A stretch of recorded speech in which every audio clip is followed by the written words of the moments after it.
I have a very interesting job, I think, and one of those is to see what's happening around the world. This is my first time to India, and it's been quite an experience in every sense. I am completely delighted with what I've seen in the past 24 hours and what I've been hearing here. And I just wanted to also, I've been getting a lot of questions around what the world is doing and maybe give some visibility, not always the European or the US, but also maybe some of the other countries.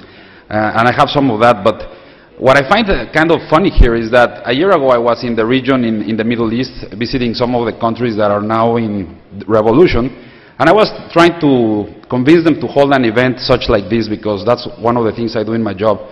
It's to host this type of Gov camps around the world. And all the government officials were saying to me, I don't think social media is important. I think it's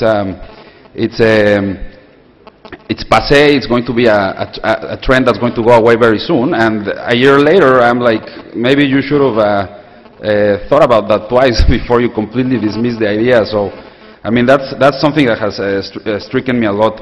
The other thing is that I see social media more as not only a political factor, but also an economic one. We all remember this picture, and really the uptake of social media, as we've seen it, especially in Western Europe, in the US, was with the global meltdown of the economy, where people wanted more transparency, wanted to understand what was going on, and social media was providing that. So we've seen a lot of competitiveness slip because of the global crisis, and now governments, the question is not only how can I do better citizen engagement, which is a lot of what has been discussed here, but also how do I keep the lights on, and how can we all together, how can we working together improve that?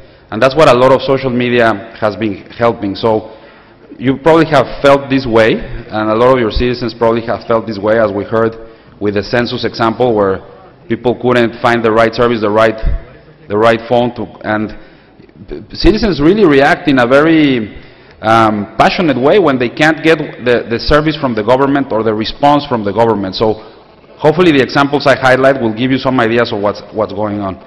The other key thing that I think is very important to highlight, and these are statistics from Edelman, from the Trust Barometer, is that social media is based on trust. When we opened the first panel, the question is like, if someone you met here invites you to be his friend in Facebook, what would be the answer? Yes, no, and the question was given to the panelists.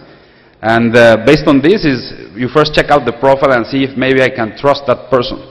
And if you see in Asia and the EU, trust is a very important factor. Actually, you would trust someone such as yourself more than a government official, and even more than a blogger, which for me was kind of a surprise.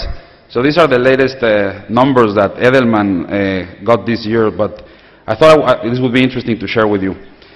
This was mentioned before, but I will actually just go through this very quickly. But basically, this is a crowdsourcing exercise that the European Environmental Agency is doing, where on the one side you can see the results from the air and water sensors in Europe, and then on the other side the citizens are reporting on that. So it's basically creating transparency. This is what we see as an official agency, and this is what the citizens are seeing. So, but one of my favorite stories is this one. In case you haven't heard of this, it's a story of a hacker. His name is Glenn Rock, and he was the first guy to jailbreak the iPhone. Because he was the guy that did this first. He had an amazing amount of followers, cult-like following in the hacker community in the US and some of it worldwide. And DARPA, who is credited with inventing the internet, had a contest where they basically placed 10 balloons around the United States, huge balloons that you could see from highways. And whoever used social media, these teams that were created from MIT, Stanford, DARPA, other foundations, whoever found the 10 balloons using social media tools in the most accurate way and in the fastest way would win around $50,000. So Glenn Rock decides to, he wakes up one morning, sees this challenge.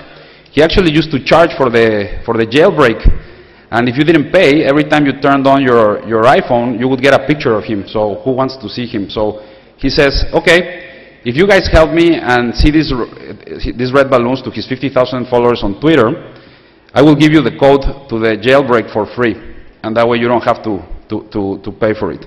So there were all these teams that had spent months doing modeling in social media on how to achieve this, and the day of the event, guess where Glenn Rock ended?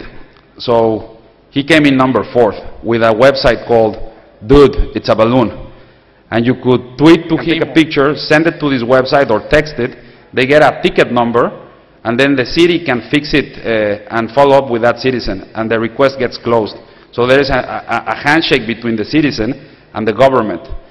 And the citizens feel very included in the process, and also, instead of having inspectors walk around the city, they have been able to repurpose a lot of those civil servants into doing activities that are more productive.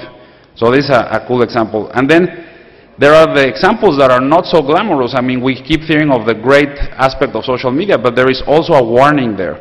So for example, in Mexico, the president, who as you know, is fighting a big war on crime, had been trying not to get into the social media aspect. And then he started to try Twitter, and they had an account which was not verified because they were experimenting on it, on see how he could engage and what was his behavior. So basically, okay, 1 minute. And basically one of the first tweets he had was from a gentleman that was asking him at like 3 in the morning, hey, Mr. President, do you have healthcare coverage in the whole of Mexico? And he says, and the president replied, yes, we do, and you should use it because anybody that tweets at 3 a.m. needs to see a psychologist. So of course the press was not very happy with that. And then this is my last example, but basically this is a graph from another country in Latin America, where basically the green line and the solid lines are the people that are very involved in the social media space. And then the dotted lines are those that are not. So the vertical line is basically the day that an initiative was going to be passed in Congress. As you can see, the dotted lines are more smooth, and the solid lines are much more drastically pronounced. So basically, people in this space, they have seen, react faster and in a much more steep way than normal voters, if you could count it. So the other question about social media that I keep getting is, what's next? Okay, we all get into Facebook, Twitter, we use social media tools, but what's next? So the idea here is that we use them to solve a specific problem. And in this case, the specific problem for that part of the community was, how do I defeat this bill in the Congress? So they rallied all their troops, and they defeated that bill in the Congress. And since the presidency in this country was not measuring this until this happened, they could not explain why all their lobbying, all their public policy efforts failed that day. They thought they had the vote, they missed it, and until they accounted for this shift in the social media, they could not explain it. So that's how important this is. So my last slide, I think it's that basically, how do you get started? This is where you get started, with the people, having this type of events, these conversations with the government officials, with you, and then having the process, right? Don't be afraid, let's experiment. I see a lot of that going on. Failure may happen, and it's okay. And then the technology, right? I mean, it will continue to evolve, it will continue to get faster, and I think that as long as you keep that open mind, in that in the end it's all an experimentation, everybody's in the same boat, nobody has the right recipe, I think we should all succeed. So thank you very much.